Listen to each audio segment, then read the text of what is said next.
만약 여러분의 인생에서 마지막 한마디를 남겨야 한다면 여러분은 어떤 말을 남기겠습니까?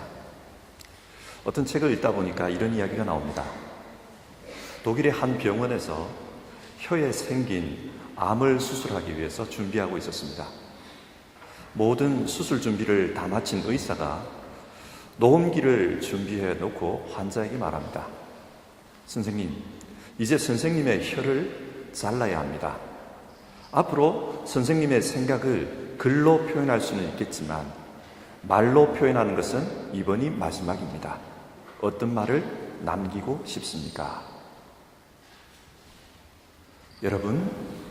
여러분이라면 어떤 말을 남기고 싶습니까? 아마도 가장 중요한 말을 남기지 않겠습니까? 오늘 본문은 예수님께서 제자들에게 남기신 최후의 명령입니다. 이 말씀은 사복음서 중에 마태복음에만 나오는데 마태복음의 결론이기도 합니다. 너희는 가서 모든 민족에게 복음을 전하라. 예수님은 마지막에 이 말씀을 남기셨습니다. 교회는 여러 가지 일을 합니다. 예배도 하고 교육도 하고 친교, 봉사, 선교 등 다양한 사역을 합니다. 그 중에 예수님은 선교를 마치 마지막 유언처럼 그렇게 제자들에게 명령하셨습니다. 왜 그러셨을까요? 예수님에게는 선교가 중요하기 때문입니다. 물론 오늘 본문이 교회가 하는 사역 중에 선교만 중요하고 다른 것은 중요하지 않다, 그것을 말씀하는 것은 아닙니다. 하지만 선교의 중요성을 강조하고 있습니다. 대부분의 그리스도인들은 선교가 중요하다는 것을 잘 압니다. 그래서 선교해야 된다는 주장에 이의를 제기하는 사람은 없습니다. 그러나 우리 시대의 현실을 좀 더 자세히 들여다보면 선교를 부차적인 사역으로 여기는 경향이 있습니다. 예를 들어 교회 재정이 나빠졌다고 합시다. 그러면 어떤 부분의 예산을 먼저 줄이려고 할까요? 많은 경우 교회 내부를 위한 지출보다는 외부로 나가는 돈, 즉 선교비를 줄이려고 합니다. 이것이 의미하는 것은 교회 사역에 있어서, 오늘날 우리 시대의 교회 사역에 있어서 선교를 2차적 혹은 3차적 사역으로 생각한다는 것입니다. 사도행전 13장에는 시리아 안디옥 교회가 바나바와 사울을 선교사로 파송하는 내용이 나옵니다. 사도행전 13장 1절을 보면 시리아 안디옥 교회는 5명의 지도자가 있었습니다. 그 중에 가장 중요한 지도자는 바나바와 훗날 바울로 불리는 사울이었습니다. 바나바는 오늘날로 말하면 안디옥 교회의 담임 목사입니다. 그러니까 그의 영향력이 다른 지도자들보다는 좀 더 컸을 것 같아요. 사도행전 11장 24절을 보면 이런 말씀이 나옵니다. 바나바는 착한 사람이요 성령과 믿음이 충만한 사람이었다. 그래서 많은 사람이 주님께로 나아왔다. 이 말씀에 따르면 바나바 때문에 많은 사람들이 교회로 몰려왔습니다. 안디옥 교회에서 바나바의 영향력은 생각보다 컸습니다. 이렇게 교인이 늘어나자 바나바는 사울을 찾아갑니다. 사울은 성경에 해박한 사람이었기 때문에 말씀을 잘 가르쳤습니다. 그리고 두 사람이 함께 교인들을 교육했습니다. 사도행전 11장 26절입니다. 두 사람은 1년 동안 줄곧 거기에 머물면서 교회에서 모임을 가지고 많은 사람을 가르쳤다. 제자들은 안디옥에서 처음으로 그리스도인이라고 불리었다. 여기서 보면 바나바와 사울, 이 두 사람이 가르쳤다고 말합니다. 분명히 안디옥 교회에는 5명의 지도자가 있다고 했는데 성도들을 가르친 사람은 이 2명이 전부입니다. 그리고 이들의 가르침을 따르는 사람들을 외부인들이 그리스도인이라고 불렀습니다. 무슨 말입니까? 교회의 수적인 부흥이 일어난 것뿐만 아니라 질적인 부흥도 일어났다는 말입니다. 이렇게 보면 안디옥 교회에서 바나바와 사울은 아주 중요한 사람들입니다. 그런데 하나님께서 안디옥 교회에 이런 요구를 하십니다. 사도행전 13장 2절, 그들이 주님께 예배하며 금식하고 있을 때에 성령이 그들에게 말씀하셨다.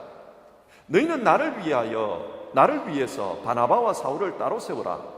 내가 그들에게 맡기려 하는 일이 있다. 여기서 맡기려 하는 일이란 해외 선교사로 파송하는 것입니다.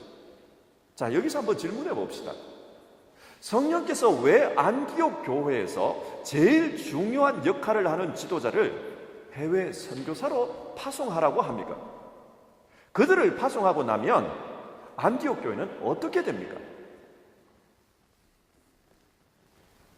성령님께서 바나바와 사울을 선교사로 파송하라는 것은 선교가 그만큼 중요하기 때문입니다. 만약 중요하지 않다 하면 아무나 보내도 상관없습니다.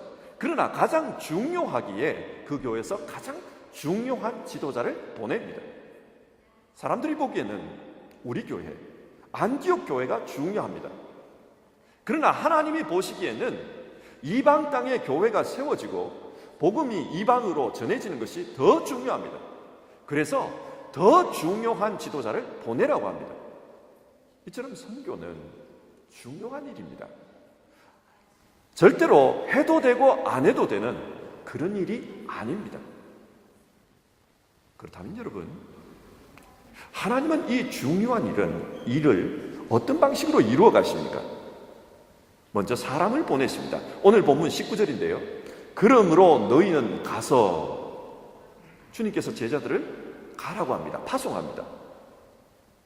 선교를 주님의 파송이라는 관점에서 한번 생각해 봅시다. 사도행전을 보면 예루살렘 교회는 큰 부흥이 있었지만 동시에 어려움도 있었습니다. 그 어려움의 정점이 바로 스데반 집사의 순교였습니다. 사도행전 8장 1절, 그날에 예루살렘 교회에 큰 박해가 일어났다. 그래서 사도들 이외에는 모두 유대 지방과 사마리아 지방으로 흩어졌다. 그날에, 스데반이 죽었던 그날에 박해 때문에 사람들이 흩어졌다고 합니다. 여기서 흩어졌다는 말에 주목해야 합니다. 이 말은 헬라어로 디에스파레산이라는 단어인데요. 이 단어는 씨를 뿌리다라는 동사의 수동태형입니다. 그러니까 씨가 농부에 의해 뿌려지듯 사람들이 하나님에 의해 흩어졌다는 말입니다. 그래서 그들이 사마리아까지 가게 되었습니다. 그런데 그 결과 어떻게 되었습니까? 사도행전 8장 14절, 사마리아 사람들이 하나님의 말씀을 받아들였다는 소식을 예루살렘에 있는 사도들이 듣고서 베드로와 요한을 그들에게로 보냈다. 흩어진 이들에 의해서 사마리아에 교회가 생겨났습니다. 그래서 예루살렘에 있던 사도들이 그곳을 방문합니다. 하나님께서 씨를 뿌린 결과 그곳에 교회가 생겨났습니다. 그리고 사도행전 11장 19절에서 21절, 스데반에게 가해진 박해 때문에 흩어진 사람들이 페니키아와 키프로스와 안디옥까지 가서 주 예수를 전하였다. 주님의 손이 그들과 함께 하시니 수많은 사람이 믿고 주님께로 돌아왔다. 이 말씀은 안디옥 교회가 세워지는 과정을 보여주고 있습니다. 여기에도 흩어진 사람들이라는 단어가 나옵니다. 이 단어 형태 역시 수동태형입니다. 하나님께서 그들을 흩어지게 했습니다. 그 결과 안디옥에 교회가 생겨났습니다. 무슨 말입니까? 선교는 하나님이 하시는 일입니다. 하나님께서 씨를 뿌리시고 하나님께서 열매를 맺게 하십니다. 비록 흩어진 사람들을 통해서 하시지만 결국은 하나님께서 하고 계신다는 것을 성경은 말씀하고 있습니다. 이 말씀이 오늘 우리에게 주는 의미는 아주 큽니다. 우리 교회는 이민교회입니다. 우리 모두는 고향을 떠나 이곳까지 왔습니다. 흩어진 사람들입니다. 우리의 현실을 오늘 사도행전의 말씀에 비추어서 생각해 보면 우리 역시 흩어진 자들, 하나님께서 흩으신 사람들 아닐까요? 하나님께서 씨를 뿌리셔서 그래서 이곳에 소망교회가 생겨난 것 아닐까요? 이렇게 본다면 이 교회를 세우신 이는 하나님이십니다. 그러면 여러분, 하나님께서 우리를 이곳에 보내셨다면 우리는 여기서 무슨 일을 해야 합니까? 그 답은 마태복음 28장 19절과 20절입니다. 너희는 가서 모든 민족을 제자로 삼아 아버지와 아들과 성령의 이름으로 세례를 베풀고 내가 너희에게 분부한 모든 것을 가르쳐 지키게 하라. 사람들에게 복음을 전하고 예수 제자 삼는 일, 즉 선교를 하라고 합니다. 그런데 모든 일에는 순서가 있습니다. 누군가를 제자 삼기 위해서는 내가 먼저 제자의 삶을 살아야 합니다. 그것이 성경이 가르치는 바입니다.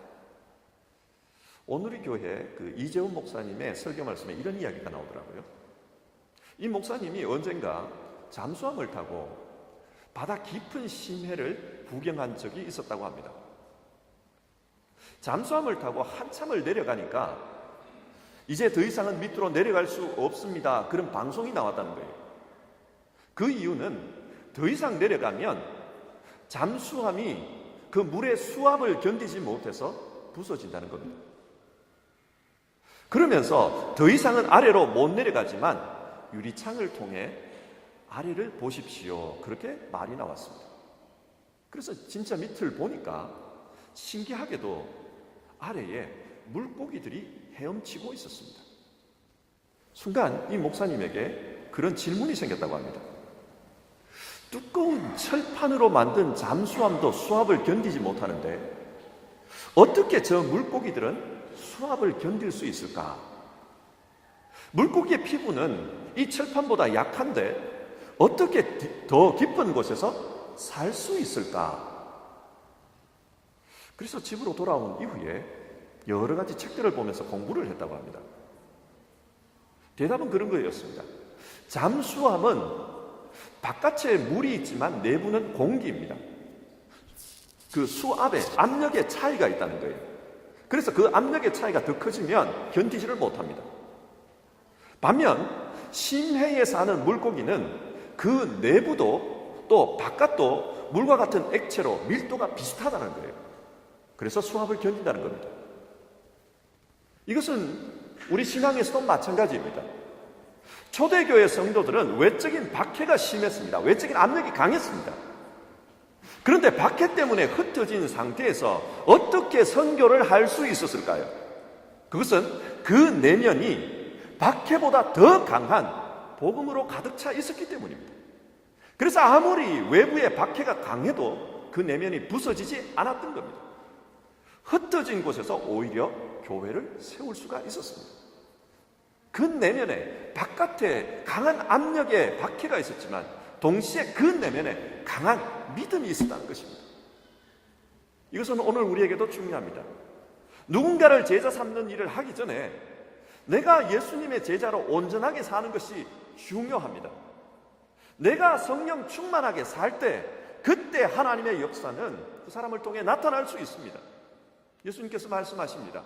너희는 세상의 빛이다. 너희 빛을 사람에게 비추어서 그들이 너희의 착한 행실을 보고 하늘에 계신 너희 아버지께 영광을 돌리게 하라. 선교는 하나님이 보내신 그곳에서 내가 제자로 사는 것에서부터 시작합니다. 내가 예수의 제자로 살지 못하면서 하나님의 선교를 할 수는 없습니다. 요나 선지자는 니느웨로 가라고 하나님께서 파송한 선교사입니다. 하지만 그는 하나님의 명령을 수행하는 데 실패하였습니다. 왜 실패했습니까? 그는 하나님의 마음을 몰랐기 때문입니다. 요나는 선민 사상에 투철한 사람이었습니다. 하나님은 이스라엘 백성만 자기 백성으로 선택하셨고 나머지 이방인들은 개와 같이 취급한다, 그렇게 생각합니다. 그래서 구원은 오직 이스라엘 민족만 받아야지 어떻게 이스라엘의 원수인 니느웨가 구원을 받을 수 있는가? 비록 하나님께서 지금 내게 명령하시지만 나는 니느웨로 갈 수 없다, 그렇게 생각한 것입니다. 하나님께서 이스라엘 민족을 선택한 이유는 이방을 위한 빛이 되라는 것이었습니다. 아브라함을 통해 하나님의 복이 모든 민족에게 흘러가기를 원했듯이 이스라엘을 통해 하나님의 진리가 모든 민족에게 전해지기를 원했습니다. 그러나 요나는 그런 하나님의 마음을 이해하지 못했습니다. 오직 선민, 이스라엘 민족이라는 자기 울타리 안에 머물러 있으려고만 했습니다. 여기서 자신이 예수님의 철저한 제자가 되지 못하면 왜 하나님의 선교를 할 수 없는지 그 이유를 알 수 있습니다. 자기 자신이 예수님의 제자가 되지 못하면, 철저한 제자가 되지 못하면 하나님의 마음을 이해하지 못하기 때문입니다. 디모데후서 2장 4절의 말씀입니다. 하나님께서는 모든 사람이 다 구원을 얻고 진리를 알게 되기를 원하십니다. 이것이 하나님의 마음입니다. 여러분, 복음이 무엇을 말합니까? 물고기는 물속에서 살아야 합니다. 육상 동물은 땅 위에서 살아야 합니다. 물고기가 땅 위에서 살면 죽습니다. 왜 그렇습니까? 하나님께서 그렇게 만드셨습니다. 마찬가지입니다. 사람은 하나님과 함께 살아가도록 만들어졌습니다. 원래 그렇게 만들어졌습니다. 따라서 사람이 하나님이 없으면 영적으로 죽은 것입니다. 그런데 세상에 죄가 들어오고 사람들은 그 죄 때문에 하나님 없이 살아갑니다. 그리고 사람들은 그것을 당연한 것으로 생각합니다. 하나님은 이런 인간을 위해 예수 그리스도를 죽이면서까지 그 나뉘어진 관계를 회복하기를 원하십니다. 마치 잃어버린 양을 찾듯이 그렇게 잃어버린 사람들을 찾기를 원하십니다. 그래서 모든 사람이 하나님과 함께 사는 사람, 그래서 진짜 살아있는 사람, 사람다운 사람 되기를 원하십니다. 이것이 하나님의 마음입니다. 그러나 요나는 하나님의 이런 마음보다 자기 울타리에 더 관심이 있었습니다. 예수님은 오직 성령이 너희에게 임하시면 너희가 권능을 받고 예루살렘과 온 유다와 사마리아와 땅끝까지 이르러 내 증인이 되라고 하셨습니다. 예수님께서 우리에게 제시하신 목표는 땅끝입니다. 그러나 많은 경우 교회의 내부적인 문제, 교회의 내부적인 관계, 교회의 내부적인 정치, 그런 것에 관심이 있지 예수님이 제시하신 땅끝, 다른 곳 크기에는 별로 관심이 없습니다. 올 한 해 우리는 각 구역별로 선교지를 정해서 기도하자고 했습니다. 열심히 기도하셨으리라고 기대합니다. 그러나 여러분, 한번 비교해 보십시오. 우리 구역 안에 있는 어떤 사람이 몸이 아픕니다. 또 우리 구역 안에 어떤 문제가 있습니다. 여러분, 그것만큼 여러분의 선교지를 위해서 열심히 기도하셨습니까? 아니면 우리 안에 있는 문제가 너무 커서 선교지는 잊어버렸습니까?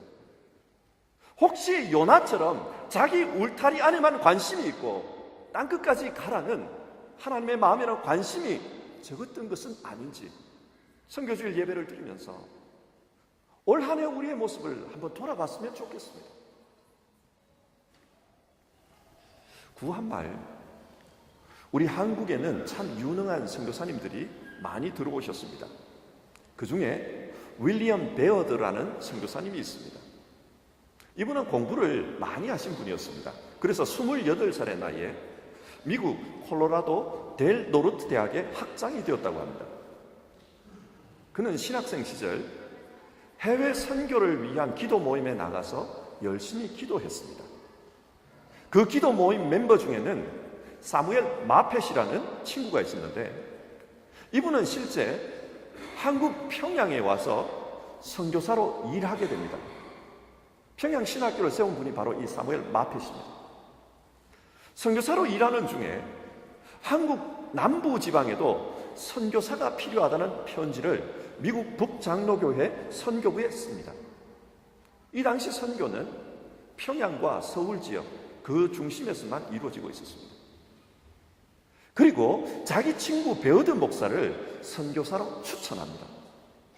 미국 북장로교회는 베어드에게 한국에 선교사로 가겠느냐 그렇게 편지를 썼고, 베어드는 이 편지를 받고서 이것이 하나님께서 나를 부르시는 것이다 그렇게 생각했습니다. 그래서 미국에서의 모든 삶을 내려놓고 결혼과 동시에 그 다음날 한국으로 옵니다.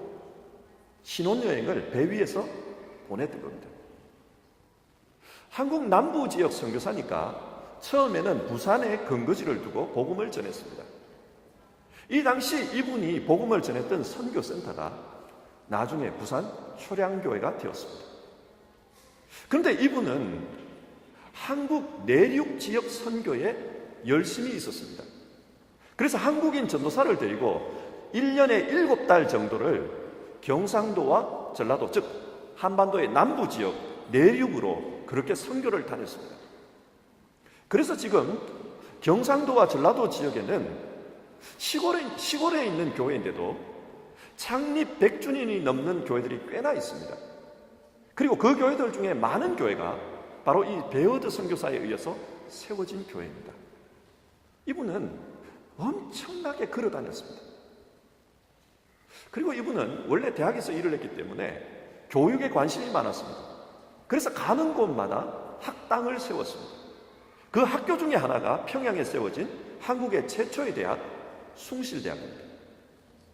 이분은 평생 한국에서 일했고 그의 자녀들 역시 대를 이어 한국을 위해 일했습니다. 그러나 그 대가는 혹독했습니다. 조선으로 건너와서 고생한 것은 말로 다 할 수 없습니다. 한국에서 태어난 아이들 중에 2명은 병으로 일찍 죽었고 그의 아내 역시 선교의 동력자였던 그의 아내 역시 젊은 나이에 병으로 죽었습니다. 뿐만 아니라 자신도 마지막에는 장티푸스에 걸려가지고 그렇게 죽었습니다. 그럼에도 불구하고 끝까지 이 가정이 한국에서 복음을 위해 헌신할 수 있었던 것은 오직 하나, 조선을 향한 하나님의 마음을 알고 있었기 때문입니다. 베어드 선교사의 아내가 남긴 찬송시가 우리 찬송가에 실려 있습니다. 찬송가 387장인데요. 멀리 멀리 갔더니 라는 찬송입니다. 이 찬송가의 가사를 보면 이분들이 당시 어떤 마음으로 살았는지 선교했는지를 알 수 있습니다. 이 찬송가는 이분들이 한국에 와서 낳은 첫 딸, 그 딸이 2살도 되지 못해서 뇌척수막염에 걸려가지고 죽고 말았습니다. 남편은 1년의 절반 이상을 선교하기 위해서 내륙 지역으로 다니고 있고 외국인도 거의 없는 한국 땅에서 외롭게 살아가던 이 사모님은 힘들 때마다 그 딸이 묻혀있는 부산 외국인 묘지를 찾아가서 혼자 울었다고 합니다. 그 장면을 생각하면서 이 찬송가 가사를 보면요, 당시 이분들의 마음이 느껴지는 것 같아요. 한국을 향한 하나님의 마음, 잃어버린 자를 찾겠다는 그 마음을 알기에 이분들은 울면서 씨를 뿌리고 있었습니다. 그리고 마침내 하나님께서는 때가 되었을 때 기쁨으로 단을 거둘 수 있도록 해주셨습니다. 이런 눈물이 있었기에 한국 교회는 선교 역사에 유례없는 그런 부흥을 경험했던 겁니다.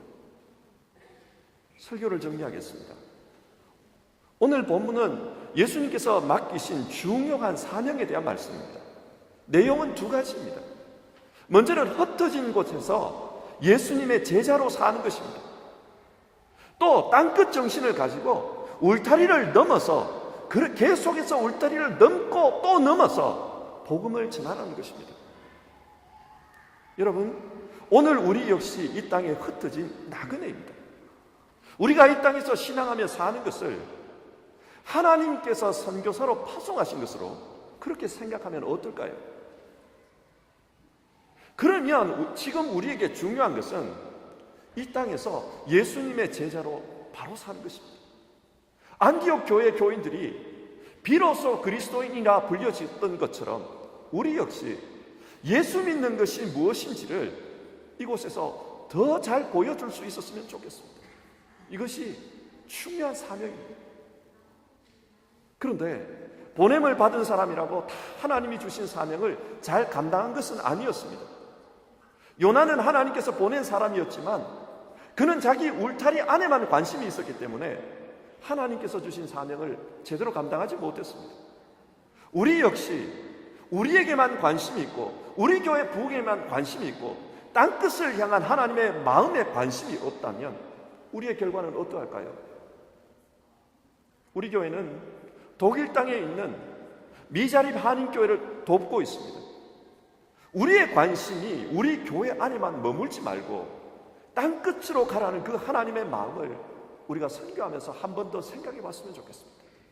그러면 이 땅에서 흩어진 자로 사는 것이 베어드처럼 힘들 수는 있지만 울며 씨를 뿌릴 수 있습니다.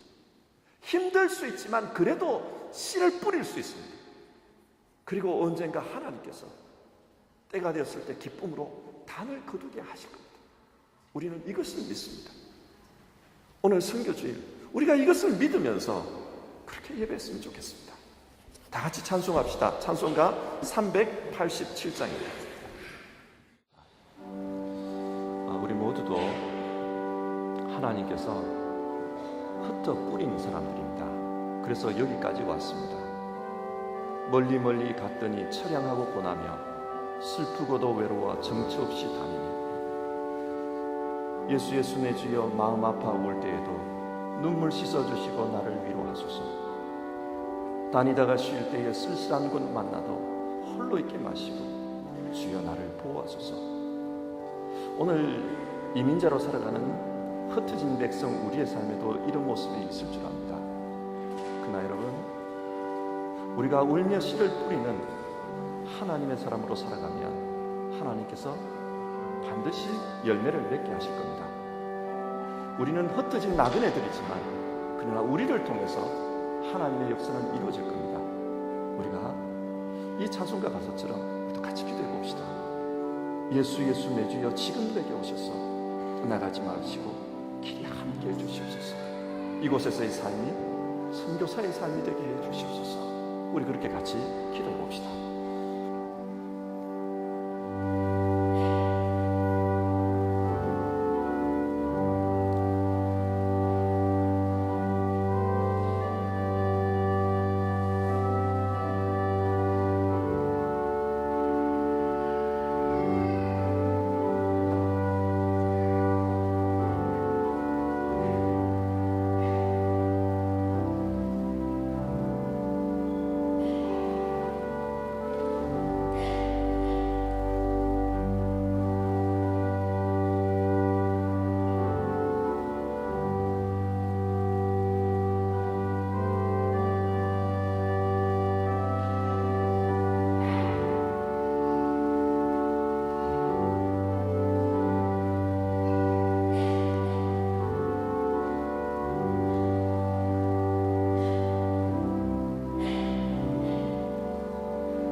하나님, 오늘은 우리 교회의 선교주일입니다. 그래서 예수님께서 우리에게 주신 사명의 말씀을 나누었습니다. 선교는 힘이 남아 돌기 때문에 하는 것이 아니라 중요하기 때문에 해야만 하는 것이라고 말씀을 나누었습니다. 우리 교회에 은혜를 주신 하나님, 이 땅에서 우리가 할 일들을 잘 감당하게 하옵소서. 먼저는 우리가 이곳에서 제자의 삶을 잘 살도록, 빛된 삶을 살도록 주님 도와주옵소서. 그리고 하나님이 무엇을 원하실까를 생각하며 우리의 울타리를 넘어서 주님 말씀하신 땅끝을 바라볼 수 있게 하옵소서. 그래서 울며 씨를 뿌려 기쁨으로 단을 거두듯 열매 맺는 성도, 열매 맺는 교회 되게 주여 인도해 주시옵소서. 우리의 주님 예수님의 이름으로 기도드립니다. 아멘.